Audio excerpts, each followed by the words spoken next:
গনোরিয়ার জীবাণু নারীদের প্রজননতন্ত্রের মধ্যে বিচরণ করে ডিম্বনালীতে প্রতিবন্ধকতার সৃষ্টি করতে পারে এবং আক্রান্তদের বন্ধ্যত্ব ঘটাতে পারে।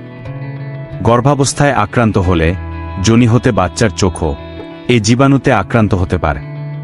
তখন চিকিৎসা না করালে চোখে প্রদাহ এমনকি অন্ধত্ব হতে পারে।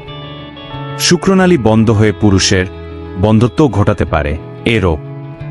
আমরা এখন জানব নারী পুরুষ উভয়ই গনোরিয়া রোগের কিছু উপসর্গ।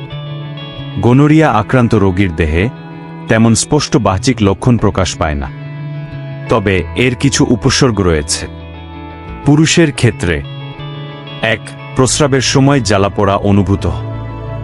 2. লিঙ্গের অগ্রভাগে লালচে ভাব থাকে এবং সেখান থেকে পুজ নিঃসৃত হবে।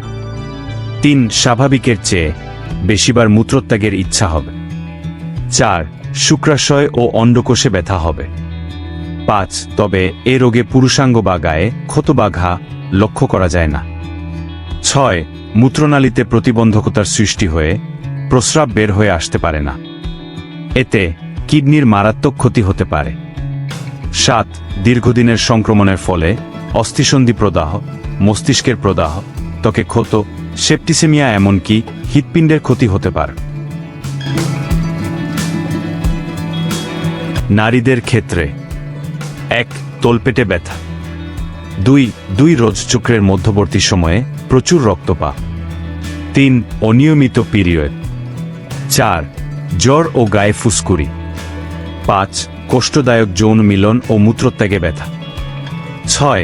যৌনাঙ্গ ফুলে যাওয়া ও যোনির ওষ্ঠে লালসহ দগদগে ঘা। 7. বার্থেলিন গ্রন্থির প্রদাহ। 8. ডিম্বনালীতে প্রদাহ। চিকিৎসা সাধারণত পেনিসিলিন ব্যবহারে সংক্রমণ সেরে যা। পেনিসিলিন রেজিস্ট্যান্ট ব্যক্তিকে সেনসিটিভ ওষুধে চিকিৎসা দেয়া যেতে পারে।